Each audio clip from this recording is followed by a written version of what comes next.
Hello, we are Memphis Community University. Today we are going to be starting our second half of our trigonometry coverage. We talked about introducing the basic trig functions. We talked about the unit circle, basic graphs of the trig functions. And now what we're going to do is we are going to be going a step further, and we're going to be talking over the next few videos about trig identities and trig equations. What we need to do is we need to use basic trig identities in this video, and what we're going to do is take those trig identities and simplify trig equations or trig expressions, and that'll help us when we do our next video, which will be verifying trig identities. Famously, that's what you do in your trig classes. One of the hardest things to do is verify those trig identities. So what we're going to do today is we're going to practice first simplifying trig expressions, and we should be good to go. So what trig identities are we going to use throughout these videos? Well, first off, we're going to be using these reciprocal identities. All these identities that we talk about in the next few minutes, we've already covered before, but it's still nice to go over. So reciprocal identities, well, of course, sine of u or sine of x is equal to 1 over cosecant x and so on. Cosecant x is 1 over sine, cosine is 1 over secant, secant is 1 over cosine.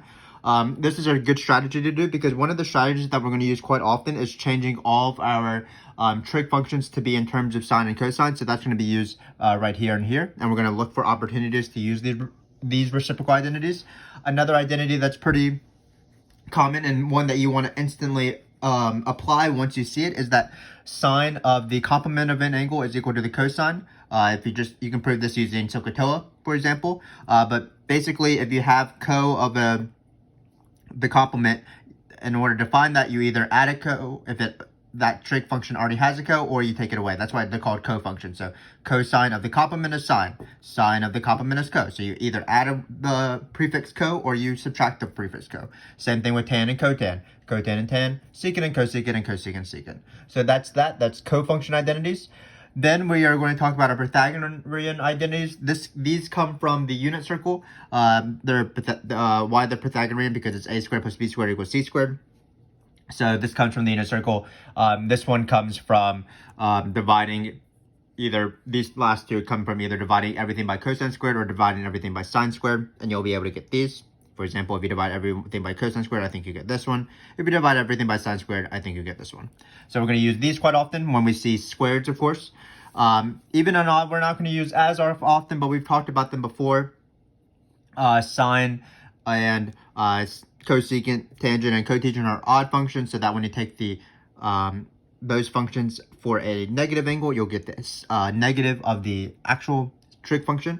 And then if you're doing cosine and secant, those are even functions, so negatives really don't matter. And then finally, we're going to talk about again, we're going to need to change things to sines and cosines at points, and that's going to be coming with these identities as well. Tan is equal to sine over cosine. Cotangent is equal to cosine over sine. So we've gone over these again and various, but we just wanted to compile them in one area, and we're going to use all of them in this video. So again, reciprocal identities, just 1 over.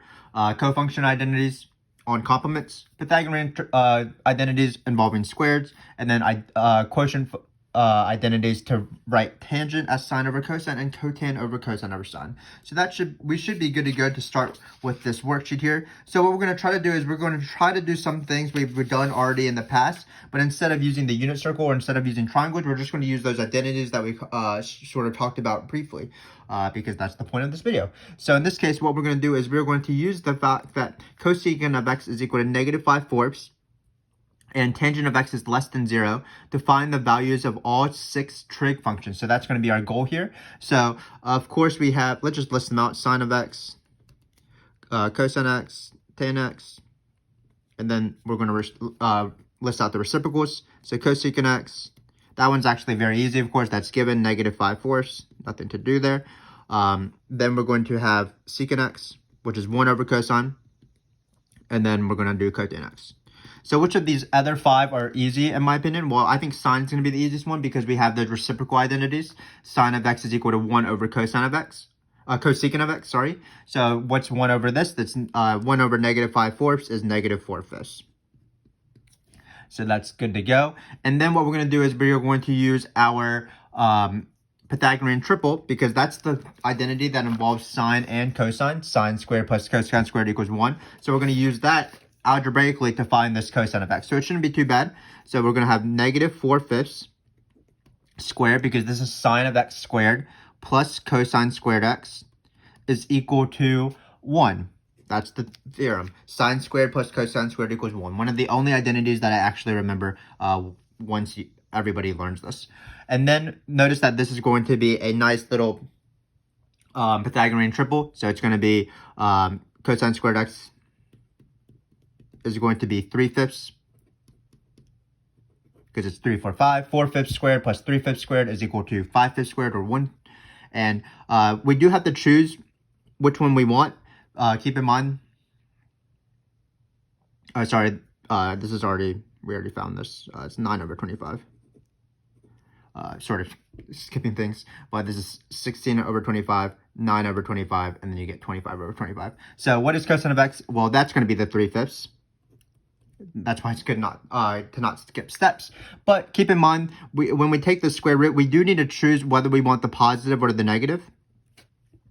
Whether we want negative 3/5 or positive 3/5, because both of them squared plus negative 4/5 squared will be 1.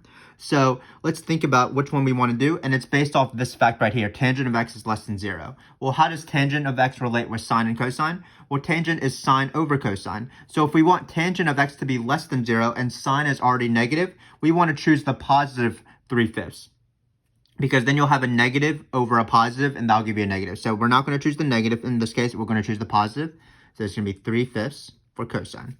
Again, we use the Pythagorean triple, and we should have been a little bit more careful. We should have actually multiplied everything out. But you got 16/5, you have 25/5. You subtract it over, you'll get cosine squared is 9/5. Then we took the square root, but we did decide that we wanted the positive version because that makes tangent of x less than 0. So now that we have cosine, we can actually do all of these other guys. So cosine of x, how does that relate with secant of x? That's going to be 1/, so that's 5/3. Tangent of x is going to be sine of x over cosine of x. So keep in mind that these do cancel. So it's going to be negative 4/3, because when you have negative 4/5 over 3/5, those 1/5 will cancel. So it's negative 4/3. And this is quite lovely, of course, because tangent of x is supposed to be negative, which is what it says. And then finally, cotangent of x will be 1 that, so it's going to be negative 3/4. So again, this is how you use these trig identities in order to find the other 6 values. And what we did is we mainly used the reciprocal identities with the pairs of sine, cosecant, cosine, secant, and so on. And then we used the Pythagorean identities because this relates non-reciprocal identities: sine and cosine, secant and tan, cosecant and cotan. And you'll see that this will sort of appear in the next question. So in the next question, we have tan of x is equal to 2, and we have cosine of x is greater than 0. And we want to find the 6 trig identities. So let's just list them out again. So sine of x, cosine x, tan x. And then we'll have cosecant x, secant x, and cotan x. So what is tan x? Well, tan x is just going to be 2. That's given. Not too bad. Cotangent of x, also not that bad because we know it's reciprocal. We know what tangent of x is. So cotangent of x is just 1 that. So it's 1/2. So now what we need to do is we need to find one of the other 4 functions. And again, we're going to probably use a Pythagorean identity. We can either use this one or this one, but let's use this one here because tan was given. So we're going to use the formula that secant squared of u equals 1 plus tangent squared of u. So secant squared, so this guy right here. So secant squared of x in this case, plus 1. Sorry, I don't even know the identity. Let's just show it again. Secant squared equals 1 plus tangent squared. So it's going to be equal. So I'm going to change this to an equal sign. Sorry for my handwriting. 1 plus tangent squared. Struggling here, but hopefully you can tell that this is a plus. This is a t for tangent. And then we're going to replace tangent squared with, of course, 2. So it's going to be secant squared x is equal to 1 plus 2. Nothing too crazy. Actually, it's 2 squared. Let's be more careful. So it's 1 plus 2 squared because tangent of x is 2. So it'll be squared. And this is going to be 5 because 1 plus 4 is 5. 2 squared is 4, of course. And then again, we're going to take the square root. So secant of x is equal to plus or minus root 5. But we do need to decide which one we want. And again, we want to choose the positive one because secant of x, we want that to be positive because we are given that cosine of x is positive. If it said cosine of x was negative, we would choose the negative version because then secant of x, we also would want to be negative because secant is 1 over cosine. So, and when you have 1 over a negative number, that's negative. And if you have 1 over a positive number, that's positive. So in this case, we are going to choose the positive version. So we're just going to mark out that negative part. Keep in mind, though, you do want to be wary that it might be negative. So it's square root of 5 in this case. That easily gives us cosine of x. Cosine of x is then 1 over root 5. We do have to do a little bit of math for tangent of x. Just like we use sine over cosine to find tangent of x, what we're going to do is we're going to use sine over cosine equals tangent of x to find sine of x this time. So on the sine here, tan of x is equal to sine of x over cosine of x. So it looks like we're going to have 2 equals some mysterious thing, sine of x, which we want to find. Hopefully you can tell what I'm saying here, sine of x. And then we're going to divide it by 1 over root 5. So keep in mind that when you divide by a fraction, what you're really doing is you're multiplying by the reciprocal of that fraction. So that's sine of x times root 5. So to isolate sine of x here, what we're going to do is we're going to divide by root 5. So it's going to be 2 over root 5. And we can check ourselves, of course, 2 over root 5 divided by 1 over root 5. That's going to be 2 because, again, the root 5's cancel, just like these 5's cancel when we did sine over cosine. Then we have cosecant. Last thing, we're going to do square root of 5 over 2. Just flip the sine of x. So again, all we're doing is we're focusing on these reciprocal identities to find pairs. And then we're using the Pythagorean identities. And this is sort of the format that we're going to do. We also use the quotient identity. So those are your 3 main ways. So if you want to deal with sines and cosecants, cosines and secants, tan and cotans, use the reciprocal ones. If you want to deal with sine and cosine as 1, or secant and tan as 1, or cosecant and cotan, you'll use these.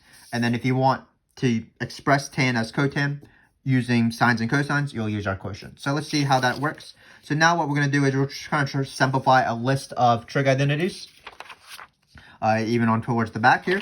So let's just start doing that. These will be a lot quicker than the last questions. So what we're going to try to do is simplify tangent x minus times cosine x. Again, it's going to be something that we're going to be using in later videos. Well, tangent of x is sine over cosine. So this is just sine of x over cosine x. And again, math, of course, works. So when you have something times 1 over that, that's just going to give you sine of x. So we're good to go. Not too bad. Same thing over here. Again, one strategy that we're going to be emphasizing a lot is changing everything to sines and cosines. What is secant of x? Secant of x is 1 over cosine x. What is cosecant x? That's 1 over sine of x. How do you reduce this? Well, again, when you're dividing by a fraction, that's the same thing as multiplying by the reciprocal. So it's 1 over cosine of x times sine of x over 1. This is, of course, the same thing as sine of x divided by cosine of x. And this is our friend here. What is sine x over cosine of x? That's tan of x. So hopefully you can tell the power of expressing everything in terms of sines and cosines. It allows us to simplify things, and we'll be doing that a lot throughout this video and the next video. So here we have something 1 minus cosine squared. We also have a cosecant squared. So anytime you have squares, what you want to be wary of is the Pythagorean identities. So again, these are our Pythagorean identities here. So sometimes you have to sort of modify a Pythagorean identity. Notice we have right here 1 minus cosine squared. So it makes sense that we're trying to isolate 1 minus cosine squared. So we're going to bring the cosine squared to the other side. So we have 1 minus cosine squared. And then we're going to set that equal to sine squared. So what is 1 minus cosine squared? Well, that's sine squared. So we can replace this guy right here, 1 minus cosine squared, with sine squared. So you have cosecant squared times sine squared x. And this seems like we're doing right things. Keep in mind that when we write sine squared like this or cosine squared, probably should have mentioned it before, but we're actually meaning this. Basically, cosecant squared is the same thing as cosine x times cosine x squared, but we just are too lazy to write parentheses. Why is this a good thing? Well, cosecant of x is the reciprocal of sine of x. So always throughout these questions, if you're presented with 2 functions, you just want to see the relationship. We were presented with cosine of x and cosecant of x. Not really much of a relationship there, but we have 1 minus cosine of x to change it to sine x. And sine of x definitely has a relationship with cosecant of x because 1 over sine of x is cosecant of x. Same thing over here. Secant of x is cosecant x. We expressed everything as sines and cosines. Sine over cosine gave us a relationship to change it to tangent. So let's finish this question right here. Again, cosecant of x is 1 over sine of x.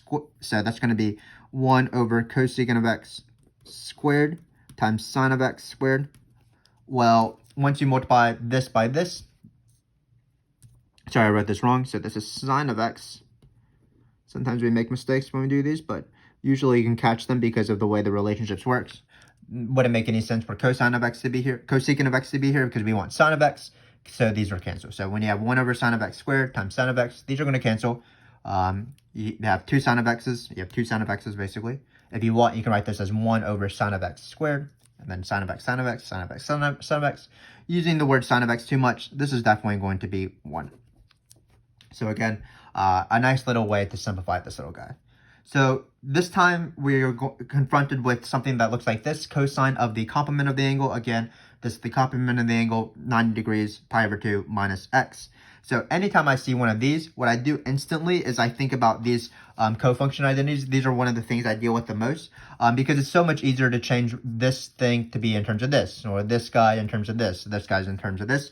Again, all you do is, if there is a co in the original word, where the prefix co is attached to that trig function, what you do is you just remove the co. That's why it's called a cofunction identity. So this is cosecant of the complement. That's just equal to secant of the angle. If you don't have a co, what you do is you add a co. So if you have sine of something, then you'll add a co. So it'll be cosine of that. So in this case, we have cosine of the complement. So that cofunction identity, what it says is you just subtract the word co. So this is just going to be sine of x times secant of x. Again, a strategy we're going to use quite often is changing everything to sines and cosines. Secant of x is 1 over cosine. So it's going to be sine of x over 1 times 1 over cosine of x. I don't know why I wrote the divided by 1, maybe because we're about to multiply by fractions. This is sine of x over cosine of x. Again, our friend, it's going to end up being tangent of x. So we had different ways to express tangent of x, and this is just sort of the game that we're going to play throughout the videos, taking more complex stuff, sort of contrived questions, and we're going to simplify them. So throughout these videos, again, what we need to do is we're going to have to, sorry, there should be probably more parentheses here, but we're going to have to start to probably factor things and things like that in order to simplify things. So in this case, we have tangent of x minus tan 2x times tan squared x. So we just want to get used to factoring complex things. You're probably used to factoring, of course, simpler stuff like x squared minus 4x squared, something like that. And that's sort of the works the same way. Just keep in mind what you can take out and things like that. So in this case, what can we take out? Well, we can take out a tangent squared. So in this case, it's going to be tangent x squared. And then what's going to be on the inside? Well, when you take out a tangent squared x here, just be careful. This is actually the harder step. You're going to still be left with a 1, and then we're going to subtract, and then we're going to be left with tangent of 2x. It's right there. And again, there actually is more formulas for tangent of 2x, but we haven't talked about that yet. So I'm just going to keep this as tangent of 2x here. So this is just going to be my factor and simplify. I'm not going to do too many steps here. But again, what we're trying to get used to is trying to get used to factoring things that are a little bit more complex, but still use the same idea. How do you take out a tangent squared? You just take it out as if it was x squared minus 4x squared. You would just take out an x squared, basically. So let's practice factoring, because again, we just need to be good at factoring and things like that. So here, just think in mind that what is our variable? Our variable is x, basically, or cosine of x. So cosine of x is sort of playing the role of x. So if you want, you can think of this as x to the 4th minus 2x plus 1. So let's try to factor this guy.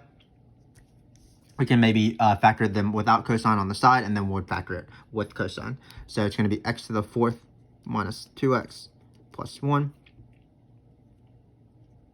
How do you factor this? Well, x squared, let's be careful that there's a squared here. So this is going to be, well, it's going to be x squared, nothing too bad. I think this is actually going to be just minus 1, of course. So it's going to be x squared minus 1 times x squared minus 1. Because notice you'll have x to the 4th, because it's x squared times x squared, which is x to the 4th. Maybe I can write a squared here better. Then you'll have a minus x squared, so that's minus 2x squared, and then it'll be plus 1. So if this factors like this, again, this one will factor in the same way. So instead of having cosine 4x minus 2 cosine squared x plus 1, what we're going to do is we're just going to have this guy right here, but instead of x and x, we're going to have cosine x, and that's all it is. So it's cosine x squared minus 1.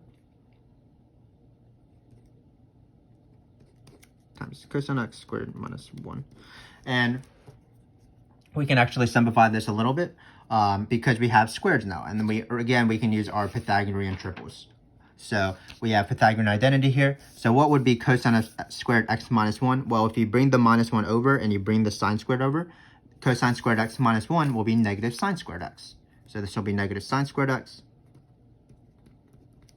times negative sine squared x. So keep in mind that these negatives will cancel out. So you're going to be left with sine to the 4th x. So again, nothing too crazy. We're doing something that we're pretty used to, which is just factoring. And we're just taking it one step further by using factoring with trig functions. So let's do this last one with factoring. And keep in mind that we can use any factoring tool that we have in our arsenal here. So it looks like this one, what I'm going to do is I'm going to be using factoring by grouping. Because I can take out a cosine squared x for both of these. Or maybe, sorry, let's actually group better. Yeah, let's take this. So it's going to be cosine squared x times cosine of x. Yeah, this is fine, just taking it out here. Or you can go first and third and second and fourth. But it's going to be cosine of x minus 1. Then it's going to be minus cosine of x minus 1 here. So just keep in mind that this is a minus 1 because we have a negative here. So I'm taking out, not doing this very well, but I'm taking out a cosine squared x because that's out of these two. We're taking out a minus 1. And notice that how grouping work, of course, is that you need this to be equal to this. And then this is going to be cosine squared x minus 1 times cosine x minus 1. So there we go. So nothing too bad. Again, we just factored by grouping. Took out a cosine squared x, cosecant squared x. Hopefully I haven't been saying cosine squared x, but it's cosecant squared x. Then it'll be cosecant x minus 1, cosine x minus 1, minus 1. We're going, because these are the same, we are able to take it out, and this is going to be cosine squared x from this, minus 1 from this. We can use a Pythagorean identity if we want. Cosecant squared x is equal to 1 plus cotangent squared x. We can bring the 1 over. So that's going to give you left with cotangent squared x. So we can write it as cotangent squared x times cosecant x minus 1. So again, I think that's simplified enough, and we'll move on. But just using factoring to simplify these trig expressions. And now what we're going to do is we're going to use the same idea. What we're going to do is we're going to do something that we're pretty used to, adding fractions together, even if fractions are terrible. And what we're going to try to do is we're going to try to add these two fractions into one fraction. And again, what's tricky about these fractions? Well, of course, these fractions have involve trig functions. So anytime you're adding two fractions together, you do need a common denominator. So easiest way to find a common denominator in this case would just be multiply this one by 1 plus cosine x, 1 plus cosine x, and multiply this one by 1 minus cosine x, 1 minus cosine x. So let's do that here. So we're going to have 1 over 1 minus cosine x. We're going to multiply everything by 1 plus cosine x over 1 plus cosine x. Then we are going to take this guy right here, and we're going to multiply everything by 1 minus cosine x, 1 minus cosine x. Hopefully I have enough room. Probably won't, but let's just see what happens. So we did this so that we can have the common denominator of 1 plus cosine x times 1 minus cosine x. So this times this. But keep in mind, that's different to squared, so we're going to be left with 1 minus cosine squared x. And I'm thinking that's going to be good because this looks like a Pythagorean identity that we can use. But for now, what we're going to do is we're going to add these fractions. So what will be the numerator? It's going to be this plus this. So it's going to be 1 plus cosine x plus 1 minus cosine x. So again, we're just trying to add these fractions together that involves trig. Looks like we're going to get something nice here because this cosine x and this negative cosine x cancel conveniently. So all we're going to be left with is this 1 plus 1, which is 2. And again, we can use 1 minus cosine squared because when we bring this cosine squared over, that's just going to be sine squared. So we're going to be left with 2 over sine squared x. Well, we know what when we divide by sine, that's the same thing as cosecant. So that's going to be 2 cosecant squared x. So nothing too crazy, but we were able to add these fractions and get a lot nicer form, in my opinion. So we're going to do the same thing here. We're going to try to add these two fractions. You might be wondering, well, this doesn't really look like a fraction, tangent of x. But of course, we can write tangent of x as sine of x over cosine of x. So let's do that. Then we're going to multiply by this over this to try to combine these fractions with common denominator.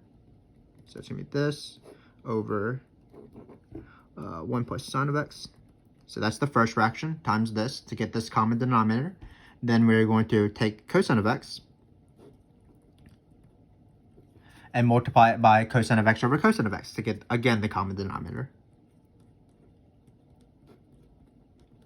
So it looks like we're going to have a long fraction here. So it's going to be cosine of x times 1 plus sine of x, like so. And then it's going to be sine of x plus sine squared, because it's sine of x times 1 plus sine of x, of course. So sine of x plus sine squared.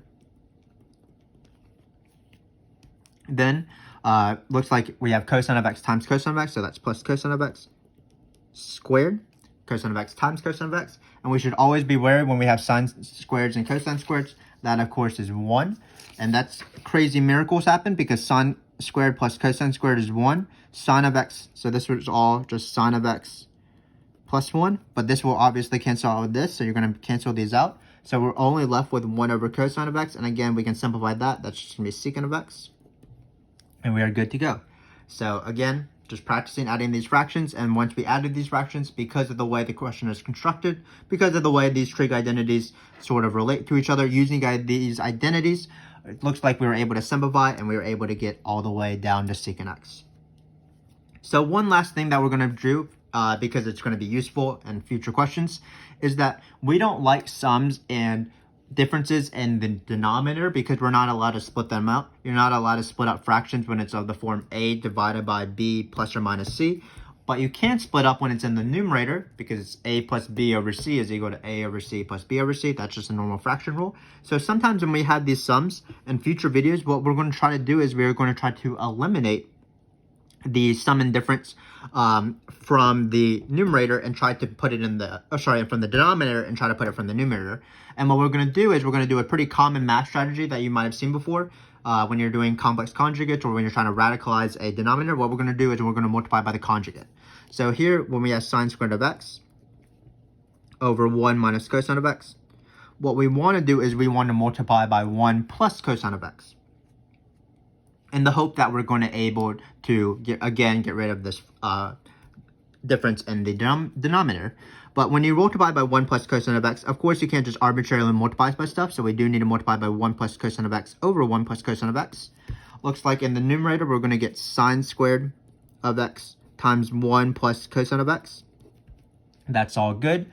And then when we have 1 minus cosine of x times 1 plus cosine of x, why are we multiplying by the conjugate? Well, we're multiplying by the conjugate because 1 minus cosine of x times 1 plus cosine of x, that's going to be 1 minus cosine squared of x. So that we can get this squared. And again, we will be using these Pythagorean identities. So hopefully you can tell that we've been using this so much. And we will be continuing to use this throughout the next few videos. 1 minus cosine squared of x is just sine squared. So it's going to be sine squared of x times 1 plus cosine of x times over sine of squared x. And notice we can cancel these out, so we are left with this trig expression not as a fraction, which is really the goal here. So let's do it one more time. Let's take this guy, multiply by the conjugate, and try to get rid of this difference in the denominator. So we have 2 over secant x minus tan x. And what we're going to do is we're going to multiply by secant x plus tan x. So it's going to be secant x plus tan x divided by secant x plus tan x. This is the conjugate. On the top here, we're just going to get 2 times secant x. We can just put it with parentheses. Why not? On the bottom here, we're doing this so that we can get difference of squareds. Secant squared x minus tan squared x. Then we're going to use our triple. So what does this say? Well, it says secant squared minus tan squared. Bringing this over is just 1. So you're just going to be left with 1 here. So it's just going to be the numerator as the answer. 2 times secant x plus tan x. So this lesson, again, is just harping on identities we already knew, but sort of expressing them fully. We dealt with reciprocal identities. We sort of dealt with cofunction identities in one example, but the main ones were the reciprocal identities, the Pythagorean identities, and then the quotient identities. And we use them constantly, and we're sort of getting better at using them. And the next videos we'll be doing really the same thing, but just in a little bit, one more complicated step. So just keep in mind, anytime you see tangent of x, you might be expressing it as sine over cosine. Anytime you have secant of x and cosecant of x, you might be expressing those as sines and cosines. And then whenever you have squares, you want to be using that Pythagorean identities as much as possible. We used it in this case right here. We used it in these when we're combining these fractions. Basically in all the last 4 questions, so you can see the power of them. So hopefully we have gotten a little bit better at using trig identities, and now in our next video, be on the lookout for that. What we're going to do is we're going to verify trig identities, which is going to be basically using these steps to verify that an equation holds with these sort of tricks and simplifying these expressions. So be on the lookout for that. Thanks again for watching, and hopefully I'll see you then.